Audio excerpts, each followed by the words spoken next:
All right, let's move into our next part of today, which is with Erich.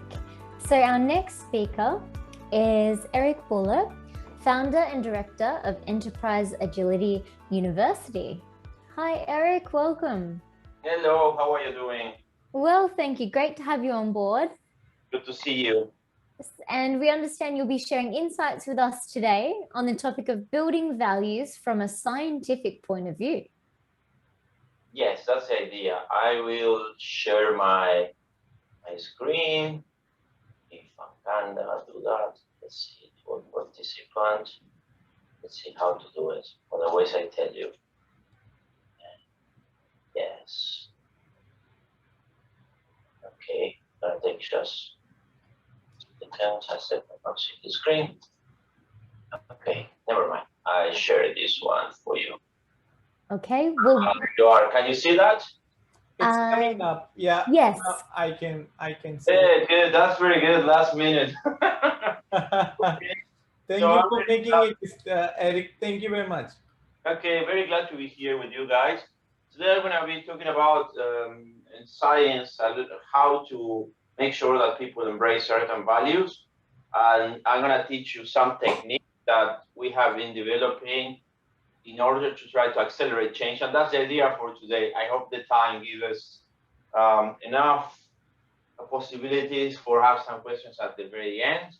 And before I wanted to invite you, we are running around the world the biggest Agile Diversity Index, which is an index for Agile companies. We do it this year, and we are trying to measure how diverse Agile companies are, and it's very important for us in order to try to change the values in companies.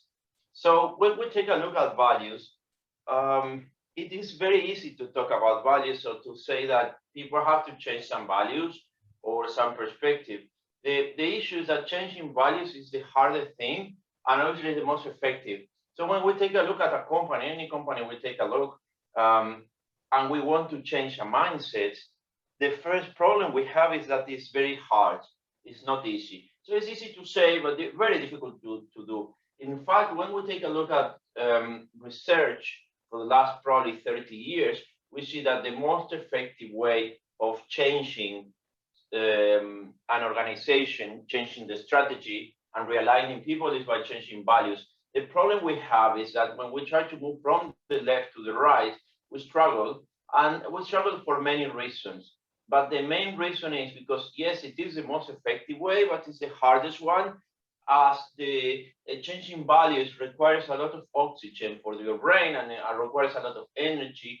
And then our brains in general try to save energy all the time. And also you have your biases, you have your ways of thinking, etc. How we do that? How we move people from the left? For example, what happens if we tell someone we want to go from collective outcomes to maybe individual input, or in the opposite way? Yes, because we can move from one side to another, or that side to the other one. It depends where you are in the company. Not always we want to move in certain direction, but doesn't mean that everyone wants to move in that direction.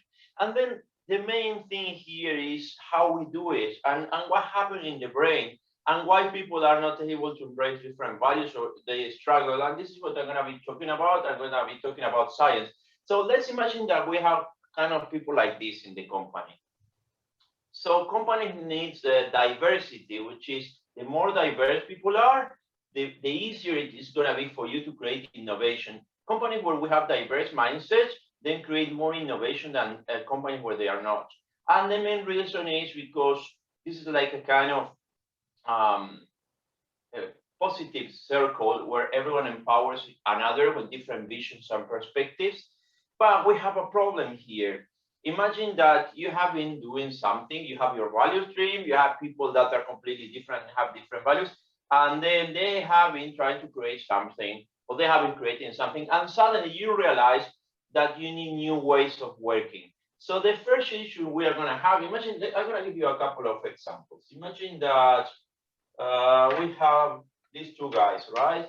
We have Maria here, she's a PM, and then we have Eduardo. Eduardo's an old person. Well, it's not old, but older than me. Anyone older than me is old.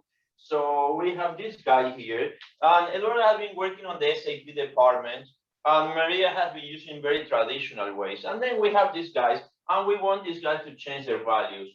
Let's imagine that we have Tina, for example, here.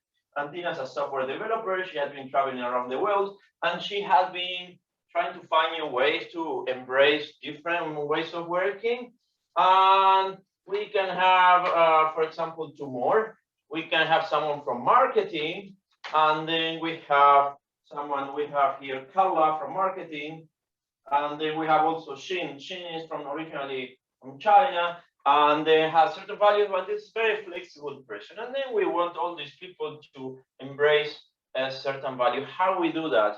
Well, in theory it's easy, but in practice it's very hard because of two main reasons. The first reason is that what we study at university or school or from the country we're coming has a high influence on our brains, how we process information and the decisions we make. So for example, if you put exactly the same problem to a lawyer, and then you take that person, the same problem, and you take it to a software developer or a group of software developers, you're gonna see certain patterns.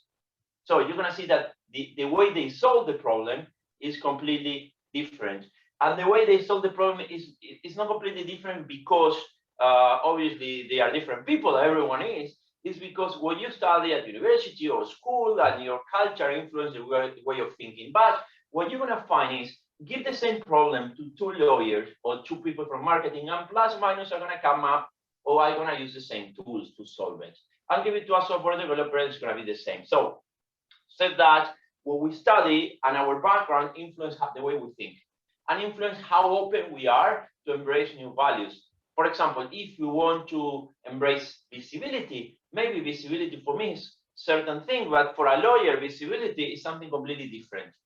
And this is very important to understand, because if we want to change values, we need to understand that it's hard with diverse teams. And today I will show you a way that you can use, and I will show you the very quick basic in 2 minutes about the brain, so you understand what is happening there. So when we're talking, imagine a hypothetical situation, right? You want to focus the organization on something else. So we have on the left-hand side, this guy is called Fivo, and on the left-hand side, we have Anna. And Anna there, it is their manager. They get along very well. So Fivo was thinking that maybe by changing the values of the organization, it could be cool. He was in quarantine for a few weeks, so he's tried to read many books and came up with very cool ideas. And suddenly, Fivo tells Anna, "What if we do something? Well, I have a great idea." They get along very well. And so Fivo said, "Yeah, we know, we have a great idea. I want to share this idea with you. It's going to change the company, these new things." And then I'm going to say yes, because I always say yes to Fivo. So then what happened here? Fivo says something like, "Hey, what happens if the manager is now servant leader? So what happens if we want to focus on certain things or change certain values?" And then we have to understand that certain values or certain practices have an influence on what people perceive that, and specifically how they perceive their position. So in the center of your brain, we have something called the amygdala, and the amygdala is activated when the person feels that he's threatened, is losing prestige, or is losing power. Also, when you work long hours, it happens that. So what happens is when the amygdala is activated, imagine this scale is activated, the amygdala basically floods your brain with certain chemicals and disable the prefrontal cortex, which is at the front of your brain. And the prefrontal cortex is kind of your thinking brain. So you become like a monkey. But this is what happens. And let me show you. Imagine that you tell someone that change the values or change something, and then this person might feel threatened because when you try to flatten the structure or change this to servant leaders, in the brain, in Anna's brain, she sees that as losing prestige. or power. And many of the changes in values that we want to do are going to threaten this person. And this is subconscious. The person does not realize. And what happening here is that this servant leader, the subconscious are going to take Anna, before Anna even realized what is happening there. And at 210 milliseconds, and this is something we know was in 2016, done by a researcher, kind of discovered, confirmed by a researcher in Madrid. And what happened here is the amygdala is activated. Say, when Anna, there is a risk here, you know, and then activate, stops everything. And then after that, because it can threaten their job position or maybe the status, etc. And then what happened then with the amygdala is the non-thinking brain, this amygdala start influencing the brain. It starts saying, Anna, be careful, you may be gonna lose your job. Maybe this value or maybe this idea is gonna put you in a position where you're not gonna be able to pay the school for your kids. And maybe what you're gonna do, what's gonna happen to you? And start biasing the brain and start adding these tales into the brain. And then at 220 milliseconds, the person start realizing that that is happening. So let's make it short. Here, what is happening is that basically at 220 milliseconds, Anna gets that perspective without knowing of this process, and she has been biased already. So maybe Anna's going to say, well, you know, it's not the time now. Let's think about that later. So changing values is complex because when we try to change values, there are certain parts of the brain that if the person feels threatened consciously or subconsciously, they're going to activate. Okay. And today, quickly, I have, let me see, 9 more minutes. I will show you a way to try to understand how we do that and how you can accelerate this change. And we do that by some of the techniques I developed with the Enterprise Agility University, which is a pyramid, a change journey pyramid. And the change journey pyramid try to help change consultants or agile coaches understand how change works, how it connects that with something called neuroscience of change. That is when we study the brain and what happens during change in the brain. And this is very important for any consultant to understand. So what's happening here, guys, is that we have 5 different mindsets. There is no good or bad mindset. And this pyramid allows us to know which techniques to use which person. And there are a specific characteristic of this person, these 5 mindsets. And then based on that, you're going to see which techniques to use. So imagine you want to change the value of something or you want to change something in the organization. The closer we are to the top with the mindset, the easier it's going to be for that person to change. Okay, and that is how we work. So at the very bottom of the pyramid, we have a person which is going to be something saying like something, I want things to be as I say, I don't care about you, I don't care about the change, I don't care about the values, I don't care about you. So what's happening here at this level of the pyramid is we have a high activation of the amygdala. The person is feeling threatened. The person is feeling that definitely cannot move in any direction. And then for companies, it's a very bad idea for these people to teach a new framework or to give information because it's not going to work. This person has a high activation of the amygdala. This person is consciously or subconsciously thinking that it's going to lose prestige or power, or it's going to lose the position in the company. And then specifically losing prestige or power has a high activation of the amygdala, which releases chemicals into the brain, and that allows the person not to move in any direction. So when we work at this level of the pyramid and how we identify these people, we identify by, in general, it's a guess, but you identify by the way they use the language, body language, the way they talk. These people generally see the person proposing the change of the new values and the values of the change as the same. It's all bad. Cannot see the difference. Okay. After we just this person make sure that we make it visible and we make sure this person understands that it's not going to lose prestige or power. We support the person, we talk to the person, we put the structures in the company to make sure that that's not going to happen, and this person slowly can see that the activation of the amygdala reduces here, and then we move to the second mindset. which is someone saying, I don't like the proposed change. And in here, this kind of people basically are people that they feel that they haven't been heard. So, for example, you are trying to propose something, some changes, but you have not involved them into the change. And then all these people that the amygdala is a little bit lower, also the activation, but this person is probably upset. Hey, you don't know, you come here with me to my department and you're gonna see how it's working. What you are doing is you want to change these values, and it's gonna be very complex for me. And then in general, these kind of people, they feel that they have not been included into the change. How we do that? Well, at this level, we try to make sure we involve the person, we try to listen to this person, we try to put some of their ideas into the change, because what we want this person is to become part of this and to increase something called psychological ownership. The person start taking ownership of the initiative, of the values, etc. And then when this person feels that it's happy, yes, I feel happy, I'm happy with this, then this person start moving to the next level, which is the following is, I don't understand why the change is happening. When we are at this level, it is because the person does not have the skills. This is the easiest level, okay? This is the level where you can teach Scrum or Safe or whatever you want, or information, and show what we are doing in this direction. Companies generally try to focus on this level, but they don't focus on the 2 levels down. And this is very important because at this time, also there is a psychological change, and the person starts seeing the person proposing the new values or the person proposing the change as different.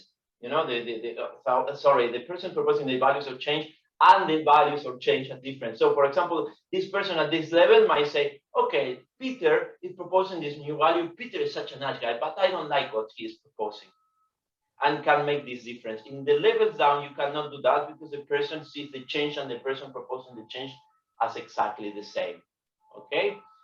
So this is the level where we focus on teaching the person more, giving more information, saying, listen, we go in this direction because we need maybe to focus on this, etc. And finally, we have, well, before the person embrace change, we have one more level, then we have change about this one, which is I don't understand why we must change. So imagine the person is happy to move in that direction. He knows that it's not going to lose the position in the company. It knows that having heard, had the information, went for a course, have the skills, and then happy to go, and then come back to the company. And when we're coming back to the team said, nah, let's not move that direction. It's crazy. So the level here is about social dynamics. So we need to make sure that the teams are functional. And then how we do that? Okay, the team needs a mission, a vision aligned with the values. We need to make sure also that this team has the proper dynamic. It's not very dysfunctional, etc. So it's social. It's social. And then when we solve the team, and then it involves also type of leadership here, etc. When the team is working, it's cohesive, everything is nice and smooth, then the person is going to embrace change. It's going to change the values, the principles, etc. So in general, when we talk about the pyramid, we go from inside, conscious or subconscious fears, to outside, the person expressing that does not want to move in that direction because it does not have the skills or have not been heard, to the social part, which basically requires to understand how that team dynamics and leadership works. And then if we are able to sustain on this level, the person is going to be happy to embrace our values or our principles. Then another time, probably I will talk about communication plans, which is basically how we work with people at different levels of the pyramid. This is what I have to tell you today, guys. I hope you found it interesting today and that is actionable somehow. Interesting. Thank you, Eric, for sharing this. In fact, you have provided a very unique approach, I must say, because generally we do not see many people talking about the brain and the things that changes inside when the change is happening. Rather, we talk about the outer side and the outer, elements that generally drives the behaviors. So this Thank was you very very much. I hope interesting. you find it actionable. I think you can do Yeah, some. absolutely. And those cartoons are really, really, they're really cute. We would like to use them in reuse them if you can allow us to use. But those are really good, Thank you very much. personal. Yes, Thank you very absolutely. much. Thank you guys, and have a good day. Yes. Yeah, thank you very much, Eric, and have a good one. Anybody has any questions for Eric? I just want to say thank you, Eric. Appreciate that. Thank you very much. Thank you for Thank coming you. time with me. Thank you, guys. Thanks, Eric.